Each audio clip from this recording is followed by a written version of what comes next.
Okay. Hello दोस्तों, आज मैं हूं एडवोकेट अतुल कुमार और आप देख रहे हैं टेक लॉयर।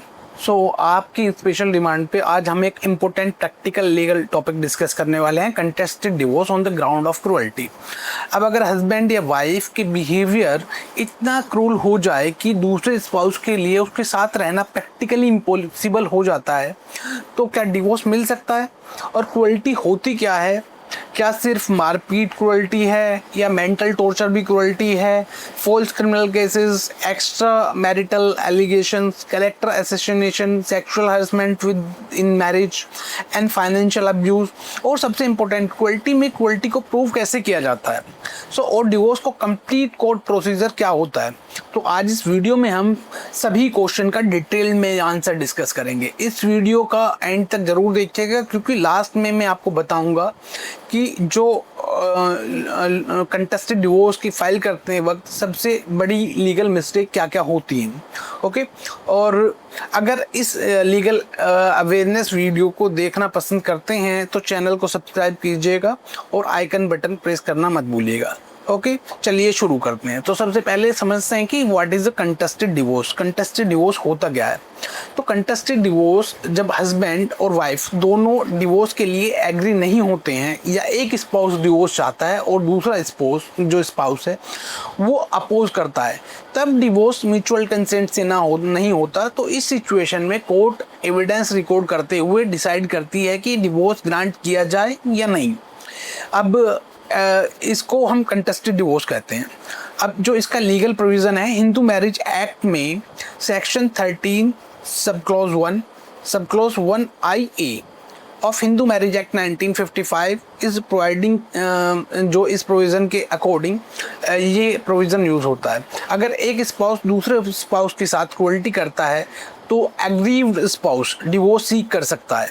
ध्यान रहे कि लॉ क्रूअल्टी की एग्जैक्ट डेफिनेशन नहीं देता है, इसलिए कोर्ट ने जजमेंट के थ्रू एक्सप्लेन किया है कि क्रूअल्टी की किस सिचुएशन में क्रूअल्टी कहा जाएगा। हर एक केस फैक्ट के बेसिस पे डिसाइड होता है। What is a cruelty? सबसे इंपॉर्टेंट क्वेश्चन यही है कि क्रूअल्टी होती क्या है। जनरली क्रूअल्टी को दो कैटेगरी में यहाँ पे डिस्ट्रीब्यूट किया गया है। First is a physical cruelty. इसमें इंक्लूडेड होता है physical assault, beating, domestic violence, serious bodily injuries या force sexual act, dangerous behaviour. अगर रिपीटेडली फिजिकली वायलेंस है, ये स्ट्रॉन्ग बन सकता है, ये हो सकता है इस ग्राउंड पे आप जो है क्रूअल्टी का ग्राउंड बना के कि भैया बार बार फिजिकली इंजरीज एक स्पाउस को होती है। मेडिकल क्रूअल्टी भी इक्वली इम्पोर्टेंट होती है। मेंटल क्रूअल्टी भी सुप्रीम कोर्ट ने बार बार कहा है कि मेंटल क्रूअल्टी भी डिवोर्स का वैलिड ग्राउंड है, बट मेंटल क्रूअल्टी को इंक्लूड कर सकते हैं या नहीं, ये रिपीटेड। अब इसमें क्या क्या है, आपकी रिपीटेड इंसल्ट अगर आपका स्पाउस कर रहा है, कैरेक्टर असैसिनेशन हो रहा है, आपका फॉल्स एलिगेशंस लगाए जा रहे हैं एडल्ट्री के, फॉल्स एलिगेशंस लगाए जा रहे हैं इम्पोर्टेंसी के, फॉल्स क्रिमिनल कंप्लेंट्स आपके अगेंस्ट लॉ की जा रही है, false complaint under dowry laws आपके अगेंस्ट हो रही है, या पब्लिकली आपको ह्यूमिलेट किया जा रहा है, कंटिन्यूसली अब्यूजिंग लैंग्वेज यूज की जा रही है आपके अगेंस्ट, और आपको सुसाइड की थ्रेट दी जा रही है रिपीटेडली। तो थ्रेटिंग टू द इसमें क्या है, या फिर और ये भी ग्राउंड है कि refusal to cohabit without sufficient reason, forcing spouse to leave parent. अब एक स्पाउस को दूसरा स्पाउस कह रहा है कि जी अपने माँ बाप को छोड़ो और मेरे साथ अलग रहो। ह्यूमिलेट किया जा रहा है रिलेटिव के सामने कि ये तो आदमी ऐसा है, ये आदमी बड़ा गंदा है, इसको ये ऐसा है, ये वैसा है, और आपके ऊपर इमोशनली आपको टॉर्चर किया जा रहा है, फाइनेंशियली एक्सप्लॉइट किया जा रहा है, आपको खर्चे के लिए पैसे नहीं दिए जाते, आपकी जो ज़रूरतें हैं उनके लिए पैसे नहीं मिलते हैं, एक स्पाउस दूसरा स्पाउस को सप्रेस कर रहा है, बेसिकली डेलिबरेटली डिनाई कर रहा है मैरिटल ऑब्लिगेशन से जो उसके ऊपर मैरिटल ऑब्लिगेशंस हैं, और repeatedly false litigation cases file किए जा रहे हैं दूसरे स्पाउस के घर। तो सुप्रीम कोर्ट ने यहाँ पे एक इम्पोर्टेंट प्रिंसिपल दिया है। ये सवाल उठाता है कि कोर्ट कैसे डिसाइड करता है कि क्रूअल्टी हुई है नहीं हुई है। कोर्ट जनरली देखती है क्या कंडक्ट रिपीटेड था, क्या बिहेवियर इंटेंशनल था, क्या मैरिज प्रैक्टिकली ब्रेक हुई है या हो चुकी है, या क्या स्पाउस के साथ रहना इम्पॉसिबल हो गया है, अब ये कंटिन्यू नहीं हो पाएगी मैरिज, क्या कंडक्ट से मेंटल पीस कम्प्लीटली डिस्ट्रॉय हो गई है या क्या ऑर्डिनरी वियर एंड टीयर है, ये एक्चुअली क्वालिटी है या नहीं है। तो हर आर्ग्यूमेंट, हर छोटी छोटी मोटी फाइट, हर फैमिली डिस्प्यूट क्वालिटी नहीं होती। सो मैरिज में नॉर्मल एडजस्टमेंट एक्सेप्टेड होते हैं और कोर्ट एक्स्ट्रा ऑर्डिनरी कंडक्ट देखते हैं। एग्जाम्पल ऑफ द क्रुएल्टी हम यहाँ पे डिस्कस कर सकते हैं। लाइक जैसे पहला एग्जाम्पल मैं आपको बताऊंगा कि हस्बैंड रोज वाइफ को गाली देता है और पब्लिक में इंसल्ट करता है, करेक्टर पे एलिगेशन लगाता है, ये मेंटल क्रुएल्टी हो सकती है। एग्जाम्पल 2 हम बात करते हैं कि वाइफ हस्बैंड और उसके पेरेंट्स के खिलाफ फॉल्स एफआईआर रजिस्टर करा देती है, बाद में कोर्ट एक्विट कर देती है।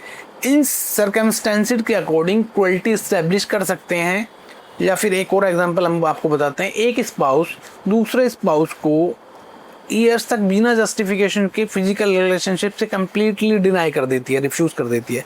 तो कोर्ट फैक्ट के बेसिस पर इसको भी क्रुएल्टी कंसिडर कर सकता है।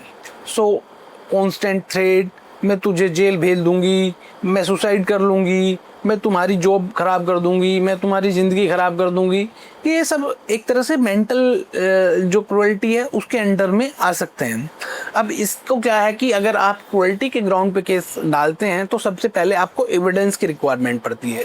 और क्रुएल्टी प्रूव कैसे होती है, तो कोर्ट अजम्पशन पर डिवोर्स नहीं देती, एविडेंस देना पड़ता है। एविडेंस हो सकते हैं जैसे आपकी मेडिकल रिपोर्ट, एमएलसी, हॉस्पिटल्स के पेपर या पुलिस कंप्लेंट्स आपने की हैं, WhatsApp chat, email, audio recording, video recording, okay, photograph, bank records, call recording, witness, neighbour testimony, relative testimony, official जो कलीग्स हैं उनकी टेस्टिमनी, कुछ भी ये सब चीज़ें या कोर्ट के ऑर्डर हैं, कोई नोटिस है, ये सब चीज़ें आपकी कोर्ट एविडेंस में कंसिडर कर सकता है। और कोई इलेक्ट्रॉनिक रिकॉर्ड है तो उसमें जो एविडेंस एक्ट है बीएस है उसके कंप्लायंसेस को फॉलो करते हुए आप जो सर्टिफिकेट लगाएंगे उसके बिहाफ पे कोर्ट उन एक्ट जो आपके एविडेंस है उनको कंसिडर करेगा।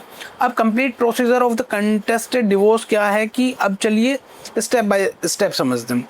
तो consult in advocate first of all, फिर आप कंप्लीट फैक्ट डिस्कस कीजिए, डॉक्यूमेंट कलेक्ट कीजिए, एविडेंस जो है आपके पास में उनको प्रिजर्व कीजिए, फिर आपकी जो ड्राफ्टिंग है डिवोर्स पिटीशन वो ड्राफ्ट कराइए और पिटीशन में मेंशन कीजिए कि आपकी मैरिज की डिटेल हैं, कितने बच्चे हैं, क्वालिटी के जो इंग्रेडिएंट है वो आप सारे लिखेंगे, डेट लिखेंगे, सपोर्टिंग डॉक्यूमेंट देंगे, रिलीफ जो आप प्रेयर कर रहे हैं, लाइक आप जैसे डिवोर्स क्लेम कर रहे हैं तो डिवोर्स के लिए जो प्रेयर है वो लिखेंगे, और filing before the family court. अब उसमें आप लिखेंगे कि जो आपकी जुडिक्शन है जनरली डिपेंड करेगा जहाँ पे मैरिज सॉल्मलाइज हुई है या लास्ट मैट्रिमोनियल होम आपका है या रिस्पोंडेंट जहाँ पे रहता है, तो सर्टेन सिचुएशन में वाइफ रेजिडेंस जो उसकी रेजिडेंस है वहाँ पे भी वो उसको जो है जुडिक्शन बन सकती है और वहाँ पे वो केस फाइल कर सकती है।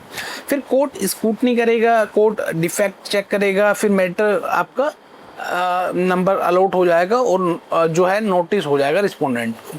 सो कोर्ट रिस्पोंडेंट को समन करके बुलाता है कि भैया आप आ जाइए, फिर रिस्पोंडेंट अपने रिटन स्टेटमेंट देगा, रिस्पोंडेंट अपना डिफेंस फाइल करेगा, क्वालिटी डिनाई कर सकता है या काउंटर एलिगेशन लगा सकता है, काउंटर क्लेम फाइल कर सकता है।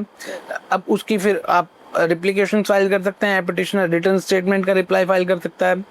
मीडिएशन में मैटर फाइल हो सकता है कि मैं फैमिली कोर्ट जो एक्ट के अंडर जनरली पार्टीज को मीडिएशन के लिए रेफर कर दिया जाता है। अगर सेटलमेंट हो जाता है तो मैटर कंक्लूड हो सकता है, और अगर जो है मीडिएशन फेल हो जाती है तो केस में आगे बढ़ जाएगा, फिर उसको फ्रेमिंग ऑफ इश्यूज पे चला जाएगा। कोर्ट डिसाइड करती है कि क्या क्रुएल्टी हुई है, क्या पिटिशनर डिवोर्स के लिए एंटाइटल है, और दूसरे लीगल इश्यूज सब कुछ यहाँ पे डिसाइड किया जाता है। फिर पिटिशनर के एविडेंस होंगे, पिटिशनर एफिडेविट फाइल करती है, डॉक्यूमेंट एग्जिबिटेड होते हैं, क्रॉस एग्जामिनेशन होता है, रिस्पोंडेंट के फिर एविडेंस होंगे, रिस्पोंडेंट अपना जो है एविडेंस लीड करेगा, उसके बाद में क्रॉस एग्जामिनेशन होगा और फाइनल आर्ग्यूमेंट होगा, और एडवोकेट कंप्लीट एविडेंस एनालाइज करते हुए जजमेंट साइड करते हैं और लीगल सबमिशन देते हैं। उसके बाद जजमेंट आ जाएगा और कोर्ट डिसाइड करता है कि क्रुएल्टी प्रूव हुई है या नहीं हुई है। अगर कोर्ट सेटिस्फाई हो जाता है तो आपको डिवोर्स की डिक्री मिल जाती है, और नहीं होता तो फिर आप उसको आगे चैलेंज कर सकते हैं। तो केस के दौरान भी जो पार्टीज हैं वो like interim relief application file कर सकती हैं, जैसे इंटरिम मेंटेनेंस या permanent alimony, child custody, visitation right या litigation expenditure, residential right, protection order under applicable statute like DV act और 125 एंड ऑल। तो ये सब इंडिपेंडेंटली भी डिसाइड हो सकते हैं। एंड अब पहुंचते हैं कि कितना टाइम लगेगा। ये सच है कि इसका जो है आंसर है मैं आपको दूंगा, ये डिपेंड करता है कि कोर्ट पे और ये कोर्ट का वर्कलोड कितना है, evidence, witness, adjournment, interim protection, conduct of the parties, so complexity of the litigation. इसलिए एडवोकेट इसमें आपको ये नहीं बता सकता कि कितना टाइम लगेगा, बट जनरली इसमें काफ़ी टाइम लग जाता है, 2-3 साल। और कॉमन मिस्टेक जो सबसे ज़्यादा होती हैं वो मैं आपको बताने वाला हूँ। सो इमोशन में पिटिशन ड्राफ्ट कराना, कभी भी इमोशन में अगर कोई पिटिशन ड्राफ्ट कराता है तो उससे आपका घर खराब हो सकता है। पहला ये काम कभी नहीं करना अगर आपकी चीज़ें सही हैं। और एविडेंस प्रिजर्व ना करना, पार्टीज एविडेंस भी प्रिजर्व नहीं करती। अगर आपके पास में एविडेंस है लाइक अडल्टरी के हैं या आपके क्वालिटी के हैं तो उनको आप प्रिजर्व करके रखें। व्हाट्सएप डिलीट कर देना, मेडिकल रिकॉर्ड मेंटेन ना करना, फॉल्स एलिगेशंस लगा देना, कोर्ट में कॉन्ट्राडिक्टरी स्टेटमेंट देना, सोशल मीडिया पे अननेसेसरी पोस्ट करना, फैमिली मेम्बर्स को अननेसेसरी इन्वॉल्व करना, ये मिस्टेक केस को और वीक बना सकती हैं। तो फ्रेंड्स, आज हम डिटेल में समझे कि कंटेस्टेड डिवोर्स क्या होता है, क्रुएल्टी क्या होती है, फिजिकल और मेंटल क्रुएल्टी के evidence, court procedure, interim relief, time और कॉमन मिस्टेक। सो याद रखिए, हर मैट्रिमोनियल डिस्प्यूट क्रुएल्टी नहीं होता और हर क्रुएल्टी ऑटोमेटिकली डिवोर्स में कन्वर्ट नहीं होती। सो कोर्ट कंप्लीट फैक्ट, एविडेंस और सर्कमस्टेंसेस को एलिवेट करता है, उसको देखता है। फिर इसके लिए बिना प्रॉपर लीगल एडवाइस के कोई भी लीगल स्टेप मत उठाइए। अगर आपको कोई क्वेश्चन है या कोई, आप कमेंट में ज़रूर बताइएगा। अगर वीडियो इंफॉर्मेटिव लगी हो तो शेयर करिएगा, चैनल को सब्सक्राइब ज़रूर करिएगा। ओके, जय हिंद, जय Bharat. Thank you very much for watching the video.